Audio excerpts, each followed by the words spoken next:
Hi everyone! Welcome back to my channel. So today, nag-island hopping mi ani and this is our first stop, the snorkeling. So basically narami sa tunga sa dagat na mga sea turtle daw and others na pwede nimo tanang sabos. Pero wala mi nag-join ani because dito maka-picture og nice if basa na ta, diba? So sila lang nag-snorkeling dira, ang other kauban na mo. Si Luca gasaputon because gusto na siya magligo pero dili pwede. So nag-wait lang me here for like 15 minutes. Naga-snorkel ang other namo kauban because nag-join lang mi ang joiner tour. So basically na mga kauban nga people. And then now mag-adto na mi ani sa Crystal Cove. So nagtabok mi ani gid sa like dako siya na dagat bitaw.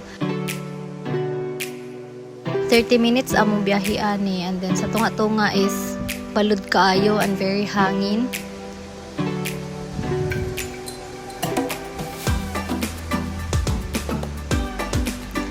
So dagko jud kay ang balud ani guys, like gaka off gali usahay ang boat because ilang ginapahinayan. So nanami ani sa Crystal Cove, our second destination.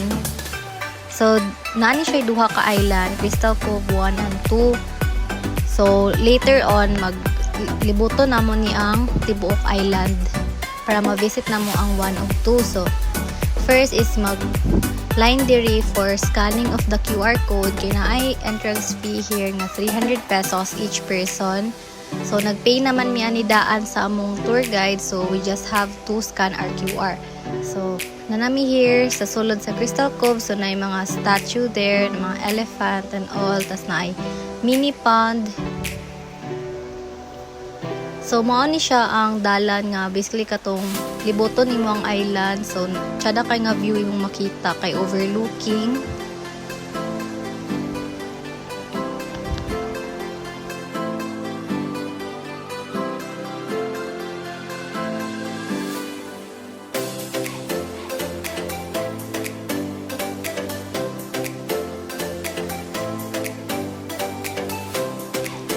Kapoy na mi at this point, no? So like mga 15 to 30 minutes kini mo siya lakon, depende sa imong pacing kay dako-dako yun siya nga island.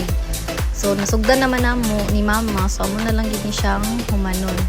So mga siyang mga stairs pero dili ra man pud kay tag-as. So our third destination now is the Tambisaan Beach. So diri nami nag-lunch. So apil na siya sa tour ang buffet lunch. So going nami ani sa katong restaurant na dito mi mag-lunch. So nice gyapon kay ang dagat diri guys. So this is our buffet lunch nga included na siya sa island hopping tour package.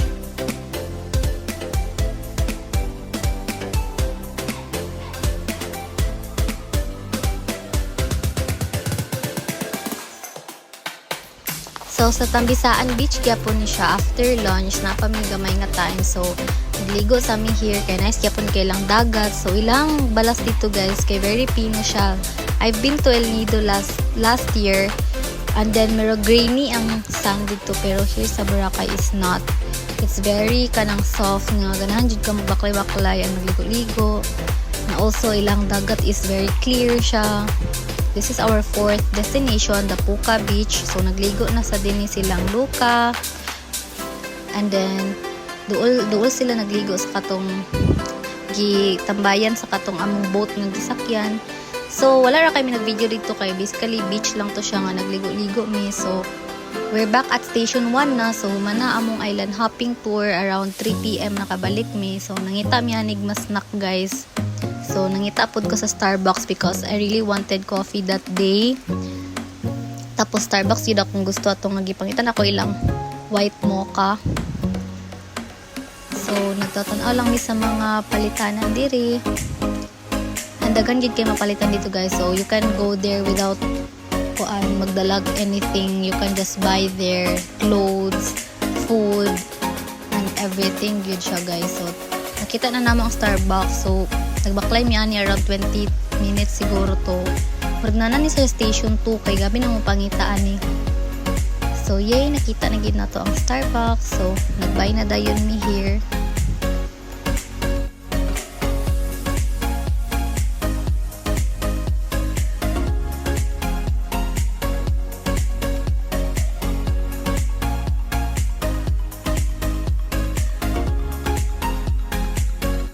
So this is the view at around 4 p.m. na siguro ni siya or 3. So nice kay guys, although dagan tao gid holidays because after ni siya sa Christmas. Pero okay ra gid gyapon siya guys because luag man sad kiyang Boracay no. Hello, it's from station 0 to station 3. After that na nga nang snack mi, nanguli mi, and then nag-ilis, then nagpahulay. So around gabi na dayon, naglaglaag mi ani. So manamig dinner ani. So kami na lang ni mama ani kay nag-uli na sila kay gipang kapoy. So this island really is the island that never sleeps guys. Kay grabe gid siya kabibo. Bisag unsa na siya nga gabi, like bisag alas 11, alauna, daghan gid gyapon tao, and also daghan pud bar guys nga murag hantod buntag sila. So this is the Boracay Uptown Hotel nga among gi-visit. So kay naa daw diri ang fire dance. So nagsugod na dayon ang fire dancing.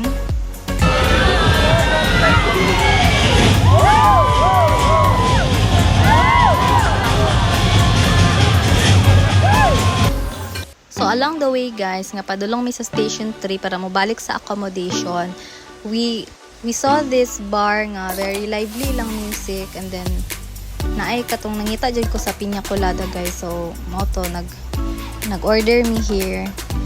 So kompleto tanan nila ilib nun diri guys, everything from cocktails, margaritas and everything. So reasonable raman po dilang pricing, around 300 to 500 per glass. So, I ordered piña colada and mom ordered, I forgot what she ordered, pero basta cocktail yapon. So, we just enjoy the vibe here at around 11 to 12 midnight. So, nag-ulit namin ani guys because we also have an activity for tomorrow na po.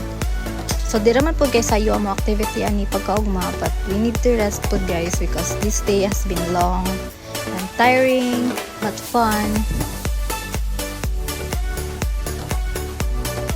So that's all for day 2 guys. Thank you for watching.